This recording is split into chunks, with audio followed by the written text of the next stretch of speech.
Señora de la limpieza ayuda a anciano enfermo, padre de un multimillonario CEO. El CEO exige que se convierta en su esposa.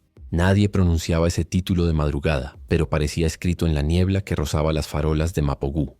Ji-won bajó del autobús nocturno con los pies palpitando y su bolso de tela golpeando su muslo como un metrónomo de agotamiento. Llevaba guantes de goma con aroma a limón, una botella de vinagre que usaba para combatir el olor de los baños corporativos y un cardán había ahorrado algo barato para su madre. A esa hora Seúl estaba tan silencioso como un refrigerador. Las altas ventanas de la oficina, que ella había fregado hasta dejarlas impecables, reflejaban un cielo color latón. Y entonces lo vio. Un anciano encorvado en el suelo, tosiendo secamente, como si cada golpe le arrancara recuerdos del pecho. Ella corría, y sus gastadas zapatillas deslizándose sobre el pavimento húmedo. Ah, Yusi, agárrate fuerte. El rostro del hombre estaba pálido como porcelana antigua. La fina piel revelaba un mapa azul de venas. En la comisura de su boca un hilo de sangre trazaba un ideograma torcido. Oden que un vendedor ambulante había dejado en el aire. Del bolsillo del anciano cayó una tarjeta metálica. Ji-won no leyó el nombre. Solo vio 3 líneas minimalistas en relieve. Un logotipo familiar de revistas abandonadas en la sala de espera ejecutiva. Para un taxi con dedos temblorosos. El conductor arrugó la nariz al ver la sangre. Hospital Universitario Sinjeong, por favor. Yo pago, dijo, sacando 3 billetes de su billetera que representaban su paga mensual. En el asiento trasero, la cabeza del anciano reposaba pesadamente sobre su hombro como un niño con fiebre. Ji-won murmuraba tonterías útiles. Todo irá bien. Respira conmigo. 1, 2, 1, 2. Como le decía a su madre los días que le dolían las rodillas. El coche cruzó a toda velocidad el puente sobre el río Han. Afuera, letreros descoloridos prometían mundos caros. Adentro, ella prometía lo básico, no morir solos en el frío. Al llegar a urgencias, el aire les cortaba la cara como un cuchillo. Una recepcionista evaluó primero la ropa de Ji-won y luego el estado del anciano. Solo cuando el cartón brilló bajo el neón, ese metal que hablaba un idioma que todos entendían, el ritmo cambió. «Llamen a la UCI ahora», gritó alguien con una placa. En segundos apareció una camilla. Manos expertas recogieron el delgado cuerpo y las puertas se abrieron como garras. Intentaron apartarla. Era la regla invisible. Quien limpia no pasa ciertos límites. Ji-won obedeció durante 2 pasos hasta que una mano sorprendentemente firme la agarró de la muñeca. Los ojos del hombre, de una oscuridad que recordaba a la salsa de soja, se abrieron un instante. «No, el ángel se queda», susurró, cada sílaba una batalla ganada. El pasillo se congeló. El guardia de seguridad tragó saliva. La enfermera, que la había apartado automáticamente, retrocedió unos centímetros. Ji-won asintió dócilmente y se quedó a su lado mientras el monitor pitaba como pájaros nerviosos. Minutos u horas, la elasticidad del miedo no se registra bien. Apareció un médico veterano con la expresión de quien ha presenciado todas las catástrofes. Presión baja, saturación bajando. Intercambiaron mascarillas, se pincharon las venas y pronunciaron términos que para ella eran un montón de consonantes. El director del hospital, corbata color vino, sonrisa ensayada, llegó preguntando cortésmente la identidad del paciente. Al ver el nombre en la historia clínica, palideció ridículamente. Presidente Han Seok, repitió como si el sonido fuera sagrado. Se le unió un séquito cada vez más numeroso. 2 hombres de traje con auriculares, un auxiliar con el pelo teñido de jabuticaba tecleando frenéticamente, una enfermera que junto a Ji-won olía a jabón caro. «Tuvimos suerte», dijo alguien. «Nada de suerte», pensó Ji-won. Simplemente no apartó la mirada. Se excusó para pagar el taxi. Nadie la oyó. La recepcionista, con el pintalabios impecable, chasqueó la lengua, pagó la tarifa de un golpe y le dirigió a Ji-won una mirada que decía: «El mundo funciona para quienes tienen una tarjeta metálica». Cuando cesó el flujo de urgencias, se acercó la doctora de turno. «Está estable por ahora. ¿Es usted familiar?». Ji-won negó con la cabeza, casi disculpándose por existir. «Entonces, ¿por qué está aquí?». «Porque estaba en la calle y nadie debería».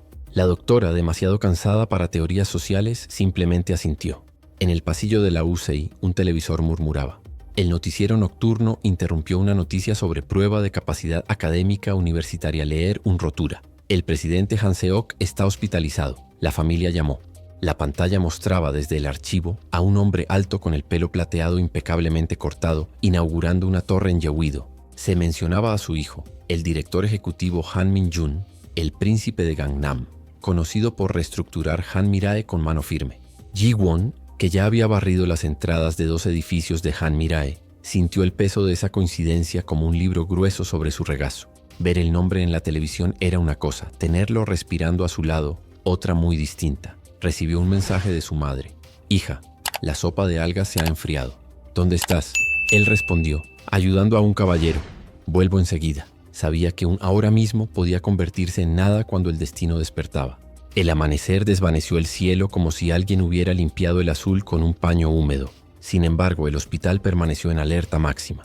El gerente de corbata borgoña reapareció con un ramo de formalidades. «Señorita Park, Parque Ji-won, en nombre del hospital le damos las gracias». El agradecimiento fue tan pesado como una servilleta, pero Ji-won inclinó la cabeza. La doctora de guardia, con la mirada vidriosa, le confesó. Le pidió que no se fuera hasta que llegara su familia. Ji-won apretó la bolsa con más fuerza. Dentro estaban las cosas que conocían su nombre. Los guantes, el vinagre, un peine de plástico roto, a diferencia de esas paredes que la llamaban la persona. Antes de que el reloj diera las 8, 2 coches negros se detuvieron frente a la entrada privada. El cristal reflejaba un pedazo de un mundo al que no pertenecía. Corbatas que valían su renta trimestral, zapatos lustrados con el brillo de un secreto, teléfonos móviles que parpadeaban como luciérnagas obedientes. Un guardia de seguridad llamó por radio y el aire en el pasillo pareció contraerse, como pulmones conteniendo la respiración. Ji-won se percató de su sudadera gastada, sus zapatillas sucias, la pulsera de plástico con su nombre mal escrito. Ji-win, había escrito alguien. Pensó en irse, pero desde la cama una mirada lo llamó. El anciano pareció presentir la llegada de algo que podría devorarlo por completo. Para calmarse fue a la despensa y pidió agua tibia. El olor a después de todo, gachas de arroz sencillas, me vino a la mente. Era lo que hacía su madre cuando tenía gripe, removiendo la olla con una cuchara de madera heredada de su abuela. Debe tener el estómago vacío, dijo sin pensar, y la enfermera arqueó una ceja. Tenemos un menú, señorita. Ji-won se sonrojó. Lo siento. El gerente, intentando sonar humano, murmuró. Podemos organizar. Después de todo. Nadie allí lo sabía, pero en esa petición había una pequeña insurrección. El poderoso anciano no comería suflés de hospital, sino el recuerdo de su hogar. Un reportero se estacionó afuera y comenzó a narrar nada con el tono de quien narra el destino. Según fuentes, el presidente está al tanto. En internet portales, las notas se filtraban y un comentarista se apresuró a emitir un veredicto frío. La sucesión podría acelerarse. Ji-won comprendió, como quien solo nota una mancha en un cristal después de pulirlo durante horas, que la enfermedad de un hombre rico es alimento para muchos. Sintió una ira limpia y discreta. El anciano respiró hondo y al exhalar se oyó una súplica silenciosa. Cuando los ascensores sonaron hasta que Vip sonaba diferente, grave, teatral. La puerta se abrió con un suspiro y lo primero que se vio fueron los zapatos. Zapatos Oxford, zapatos negros, lustrados e impecables, seguidos de tacones color crema y una chaqueta con un brillo jade. El hombre de traje azul oscuro, sin una sola mota de polvo en el hombro, caminaba como si el suelo hubiera sido suyo desde el principio del mundo. Han Min-jun. A su lado su hermana, Han Seo-yeon, lucía una sonrisa contenida, de esas que reservan el juicio para después. Detrás de ellos, abogados con gruesos maletines y asesores que sabían mantener la distancia. El gerente dio 2 pasos, con el cuerpo inclinado en un gesto de respeto que parecía coreografiado. Ji-won se levantó por reflejo. Su silla de plástico raspó el suelo, un ruido fuera de lugar. Min-jun la miró con una mirada penetrante y se posó en ella un segundo, no como una persona, sino como algo variable. ¿Quién es? La señora que lo encontró, señor. El presidente. Le pidió que se quedara. Las palabras tuvieron que superar la incredulidad para que las palabras le salieran. Ji-won bajó la mirada, aferrándose a su bolso, y pensó que a veces el mundo no es grande por sus rascacielos, sino por la gran distancia que separa 2 miradas. Desde el interior de la habitación, la voz áspera y obstinada del patriarca, afinada a través del tubo de oxígeno, resonó. «Traigan al ángel». Todo el pasillo palideció en sombras. Ji-won dio un paso, y cuando sus ojos se encontraron de nuevo con los del director ejecutivo, su orgullo afilado como un cuchillo nuevo, su calma doméstica como vapor de arroz, el capítulo contuvo la respiración junto con las máquinas. El pomo cromado giró, la puerta empezó a abrirse y la ciudad exterior subió sus apuestas. La puerta de la cama se abre a un encuentro que cambiará el eje de 2 vidas y de un imperio que aún no sabe que será puesto a prueba por una cuchara de madera y una palabra: Angelito. La puerta de la UCI se abrió con un susurro mecánico y todo el pasillo pareció contener la respiración. Los primeros en entrar fueron los zapatos. Zapatos Oxford negro, brillante como un espejo. El dobladillo exige pantalones azul marino, hechos para un cuerpo que nunca ha tenido que viajar en autobús. Arriba, el rostro de Han Min-jun, pulido como una fachada de cristal enyehuido. La frialdad de quien aprendió a decir no en diversas divisas. A su lado Han Seo-yeon, un abrigo color crema que caía como el agua, un broche de jade en forma de hoja. El brillo verde parecía un recuerdo heredado. Detrás, abogados con maletines abultados, asesores con orejas como antenas, guardias de seguridad que se movían como sombras adiestradas. El gerente de corbata de vino casi se inclinó hasta el suelo. Director Han, señora. Han. El paciente está estable, pero... Desde la cama, una voz antigua, áspera y obstinada rompió el protocolo. Traed al ángel. La gente se miraba perpleja. La palabra ángel sonaba fuera de lugar en un ambiente de monitores e informes. Ji-won, acurrucada en la silla de plástico, agarraba el asa de su bolso de tela. Su sudadera desgastada, sus zapatillas con la tela rasgada a los lados. Cada detalle de ella parecía gritar. Fuera de lugar, la enfermera se apartó a regañadientes. Ji-won entró.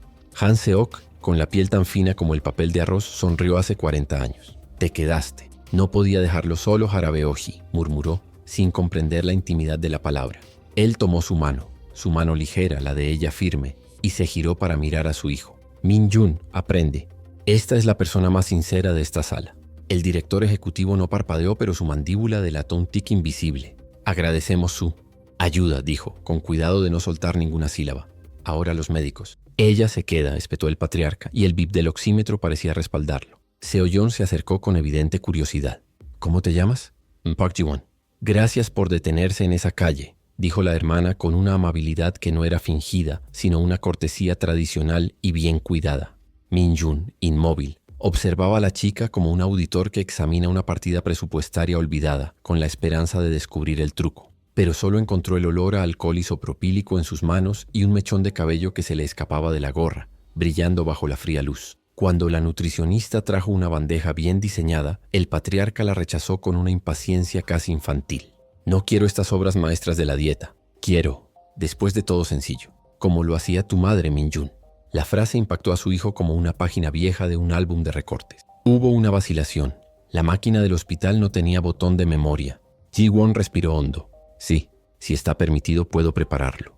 Una mezcla de risa y insulto flotaba en el aire, hasta que la mano del anciano volvió a apretar la suya. Ella. La cocina interior del hospital no estaba hecha para sentimentalismos. Acero pulido, luz blanca, un reloj disciplinado.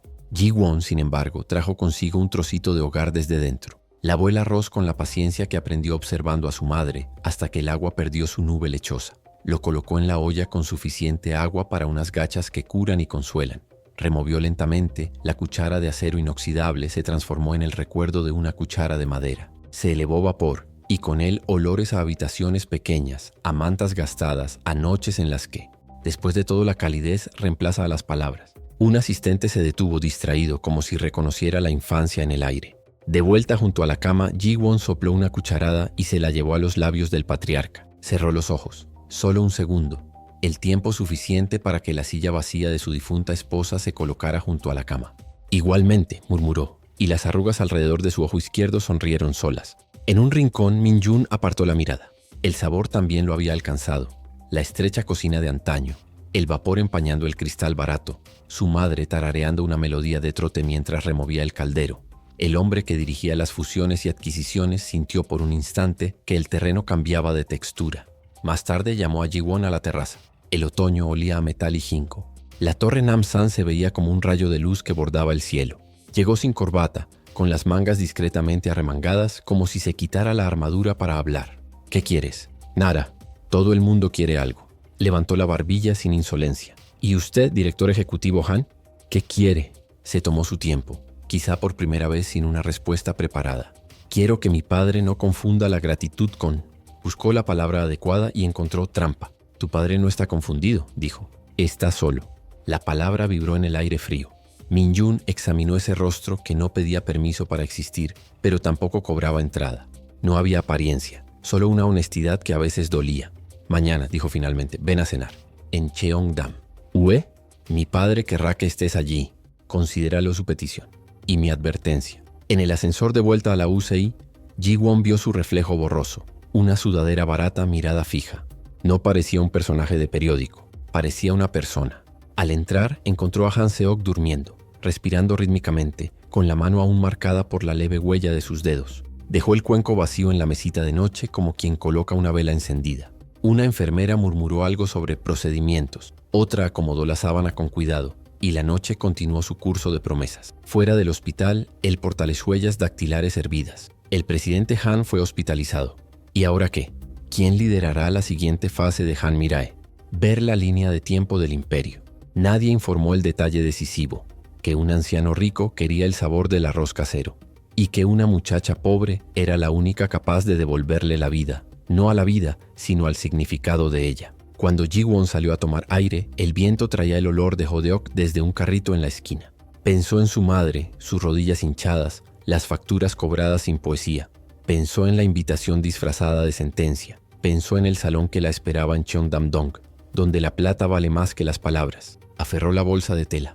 Dentro, guantes de goma, un peine roto, un recibo de arroz comprado a crédito, recordatorios de quién era, anclas para cruzar habitaciones donde nadie la esperaba. Mañana, bajo candelabros de cristal y platos de galbí que brillan como joyas, el patriarca levantará la copa y hará un anuncio imposible, y el mundo de Ji-won tendrá que elegir entre el coraje de quedarse y el coraje de irse. El coche negro se deslizaba por el estrecho callejón de Mapogu como un animal extraño en territorio equivocado. Su brillante pintura reflejaba ropa tendida en tendederos, bicicletas oxidadas y niños persiguiendo un balón desinflado. Los vecinos se asomaban por las cortinas susurrando. ¿Quién recibiría visitas así? La madre de Ji-won, con un delantal desgastado y ojos cansados, se secaba las manos con un paño. Hija, ¿quiénes son estas personas? Han Min-jun salió del coche. No llevaba su traje habitual, sino una camisa blanca con las mangas remangadas, que dejaba al descubierto unos brazos que rara vez se esforzaban. En ese entorno tan precario parecía un cuadro fuera de lugar. «Pasa», dijo abriendo la puerta trasera. Ji-won dudó mirando a su madre. Su mirada asustada y protectora casi le suplicaba que no se fuera. Pero Ji-won lo sabía. Si se negaba no podría volver a mirar al patriarca a los ojos. Entró. El coche cruzó puentes sobre el río Han. Pasó junto a rascacielos de cristal hasta llegar a Cheongdam-dong. Allí, las calles estaban tranquilas, llenas de boutiques francesas y restaurantes japoneses minimalistas. Se detuvieron frente a la mansión Han. Puertas de hierro ornamentadas, faroles modernos en el jardín y una fachada tan imponente que parecía un museo. Ji-won se bajó sintiendo que el suelo se le resbalaba bajo los pies. El conductor abrió la puerta con un código. Dentro, sirvientes con uniforme gris se movían en un silencio coreografiado. El salón principal parecía un escenario de otro mundo. Candelabros de cristal proyectaban estrellas falsas en el techo, y la mesa estaba cubierta de platos que Ji-won solo conocía de las vitrinas. Galbiazar, jeón de mariscos, delicados arreglos de kimchi en porcelana pintada a mano, frutas talladas en forma de flores. Se sentó en el borde, donde nadie quería estar, sintiendo las miradas que le atravesaban como flechas. Han Seok entró, apoyado por dos ayudantes. Su cuerpo parecía frágil, pero sus ojos ardían con la autoridad de décadas. La sala quedó en silencio. Levantó su copa con manos que aún temblaban levemente. Mi familia. Y quienes fingen ser familia. Escuchen. Ji-won intentó esconderse, pero el patriarca la señaló. Esta joven no me devolvió la vida, sino su significado. Mientras todos estaban ocupados con números y títulos, ella fue quien me tendió la mano. Es en ella en quien confío. Las miradas se multiplicaron. Sorpresa, desprecio, curiosidad. Un primo tosió nervioso, una tía murmuró imposible. La hermana Seo-yeon, sin embargo, mantuvo su sonrisa educada. Quizás se dio cuenta del escándalo. Min-jun, de pie junto a su padre, apretó el puño, pero no lo interrumpió. El patriarca respiró hondo. Quiero que esta chica se quede con nosotros. Quiero que sea la esposa de mi hijo. La sala se congeló. El sonido de los cubiertos al caer resonó como un trueno. Ji-won pálida tragó saliva. El recuerdo la llevó de vuelta a la sopa de algas de su madre, a los suelos grasientos que fregaba de madrugada, a los recibos del arroz comprado a crédito. ¿Cómo podía ser de repente una novia en un palacio? Min-jun habló. Su voz firme tenía un matiz distinto al de aquella mañana en el hospital.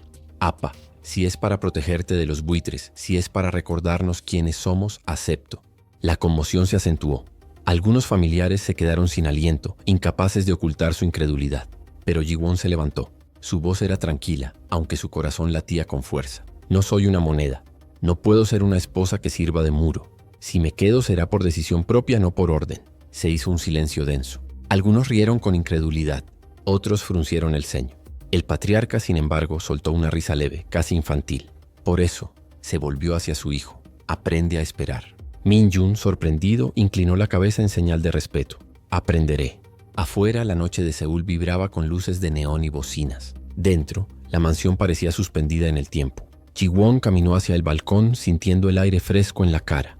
Del jardín llegaba el aroma de flores mezclado con carne asada, mientras que a lo lejos, en la calle, un carrito vendía hot-dog panqueques de azúcar derretidos. Sonrió al pensar que el destino podía saber dulce y quemado al mismo tiempo. Min-jun se acercó lentamente. «Si mañana toda Corea habla de nosotros, ¿podrías acompañarme?» Ji-won no apartó la mirada. «Puedo, pero con una condición». «¿Cuál?» «Que tú también aprendas a caminar por mi barrio». Por un instante, el príncipe de Gangnam y la señora de la limpieza de Mapo-gu guardaron silencio ante la promesa de dos mundos que quizás se encontrarían. Dentro del salón, el patriarca rió más que en años. Afuera, la ciudad indiferente seguía su curso, sin percatarse de que una historia imposible acababa de comenzar. En una fría madrugada en Seúl, una joven limpiadora llamada Ji-won encuentra a un anciano enfermo en la calle y lo lleva al hospital, sacrificando el poco dinero que tiene. Lo que no sabe es que ese hombre es Han Seok, patriarca de uno de los imperios más poderosos de Corea. El viejo, conmovido por su bondad, la llama su ángel salvador y exige que permanezca a su lado, enfrentando la resistencia de su orgulloso hijo, Han Min-jun, un CEO implacable.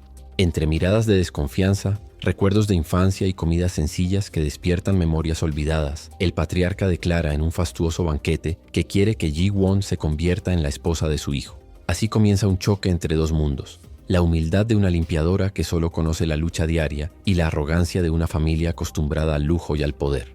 Una historia de destino, orgullo y un amor imposible que empieza con un gesto de bondad.